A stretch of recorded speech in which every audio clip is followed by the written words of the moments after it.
क्या एक cricket match की हार किसी की जान ले सकती है, या फिर यह क्रिकेट के इतिहास का सबसे परफेक्ट मर्डर था? 18 मार्च 2007 की वो मनहूस सुबह जमैका का होटल पेगासस का कमरा नंबर 374। जैसे ही दरवाजा खुलता है, नजारा देखकर दुनिया की सांसें थम जाती हैं, क्योंकि फर्श पर पाकिस्तान के कोच बॉब वुलमर की लाश पड़ी थी। ना कोई हथियार, ना कोई गोली, बस एक खामोशी। लेकिन सवालों का जो खेल इसके बाद शुरू हुआ वो आज तक बरकरार है। पुलिस ने कहा दिल का दौरा पड़ा, फिर कहा गला घोटकर हत्या हुई, फिर केस बंद हो गया।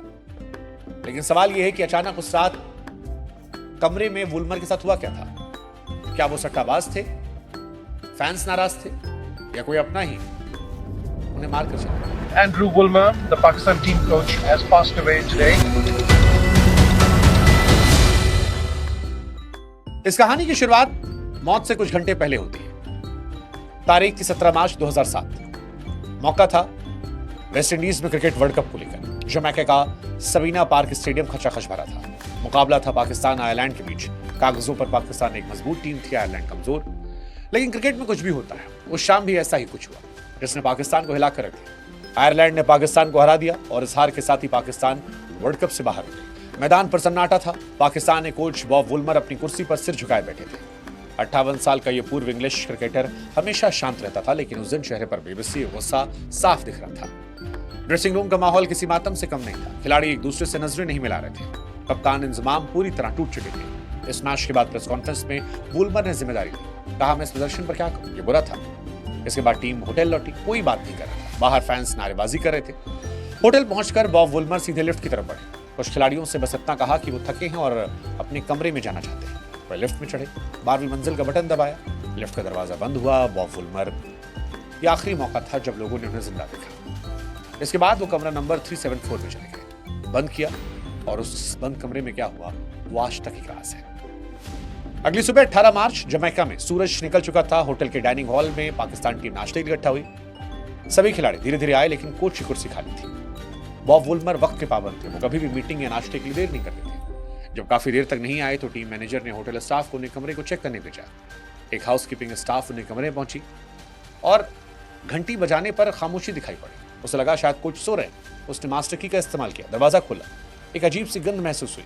बाथरूम के पास नजारा देखकर हैरान हो गई। बॉब वुलमर फर्श पर पड़े थे। उनका भारी भरकम शरीर आधी नंगी अवस्था में था। उनके मुंह के पास खून और उल्टी के निशान थे। दीवार पर छींटे थे, बेसुध थे। होटल स्टाफ ने पुलिस एम्बुलेंस को फोन किया। अफरा तफरी मच गई। हॉस्पिटल ले जाया गया। डॉक्टरों ने नफ्स टटोली, सीपीआर दिया, बिजली के झटके दिए ताकि दिल धड़क उठे, लेकिन शरीर ठंडा पड़ चुका था। दोपहर 12:14 पर ऐलान हुआ कि बॉब वुलमर अब दुनिया में नहीं है। जैसे ही मौत की खबर मिली, दुनिया हैरान थी। शुरुआत में लगा कि हार के सदमे के बाद का हार्ट अटैक है। वुलमर को डायबिटीज थी, वो तनाव में थे। लेकिन असली कहानी मोड़ तब आया जब जमैका पुलिस ने कमरे को सील कर दिया। पुलिस को कमरे में कुछ चीजें ऐसी मिली जो सामान्य मौत की तरफ इशारा नहीं कर रही थी। जमैका पुलिस के डिप्टी कमिश्नर मार्क शील्ड ने कमान संभाली। शील्ड कोई साधारण पुलिस वाले नहीं थे। वो स्कॉटलैंड यार्ड के पूर्व जासूस थे और दुनिया भर में तेज तर्रार जांच के लिए मशहूर थे। 20 मार्च को डॉक्टर एरे ने वुलमर के शव का पोस्टमार्टम किया और फिर केस बंद हुआ। फिर 22 मार्च को मार्क शील्ड मीडिया के सामने आए। पूरी दुनिया की निगाहें थी और ये कहा कि बॉब वुलमर की मौत स्वाभाविक नहीं, उनका मर्डर हुआ है। पुलिस ने बताया वुलमर का गला घोटा गया।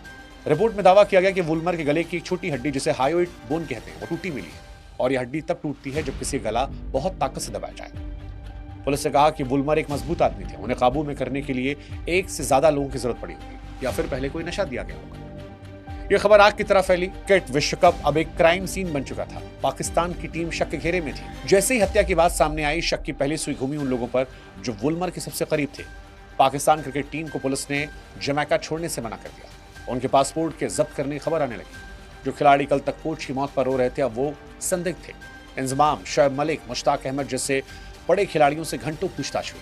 पुलिस ने सभी खिलाड़ियों के फिंगरप्रिंट लिए, उनके डीएनए सैंपल लिए। खिलाड़ियों कमरे की तलाशी ली गई। ये किसी भी टीम के लिए अपमानजनक और डरावना अनुभव था। पुलिस जानना चाहती थी कि ड्रेसिंग रूम में क्या कोई झगड़ा हुआ था, क्या वुलमर और खिलाड़ियों के बीच कोई हाथापाई हुई थी। मीडिया में तरह तरह की थ्योरी चलने लगी। एक थ्योरी थी कि वुलमर सख्त कोच थे, खिलाड़ी नाराज थे। दूसरी थ्योरी यह थी कि हार के बाद वुलमर ने खिलाड़ियों को डांटा था, गुस्से में किसी ने जान ले ली। पुलिस को वुलमर के कमरे में जबरदस्ती घुसने के निशान नहीं मिले थे। इसका मतलब यह था कि कातिल कोई ऐसा था जिसे वुलमर जानते थे, दरवाजा खुद खुला था, या फिर कातिल के पास भी चाबी थी।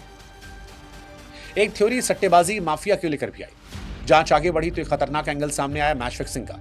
अफवाहें थी कि पाकिस्तान और आयरलैंड का मैच फिक्स था। कहा जाने लगा कि वुलमर को इस फिक्सिंग का पता लग गया था, पर्दाफाश करने वाले थे। खबर आई कि वुलमर एक किताब लिख रहे थे, आत्मकथा, जिसमें क्रिकेट की दुनिया के कई काले राज खोलने वाले थे। कहा गया सट्टेबाजी सिंडिकेट यानी सट्टा माफिया को डर था कि वुलमर ने मुंह खोला तो कई बड़े लोग फंस जाएंगे, इसलिए उन्हें हमेशा के लिए खामोश कराया गया। ये थ्योरी इसलिए भी मजबूत थी क्योंकि वुलमर पहले साउथ अफ्रीका के कोच थे। हैंसी क्रोनिया के समय भी वो टीम के साथ थे।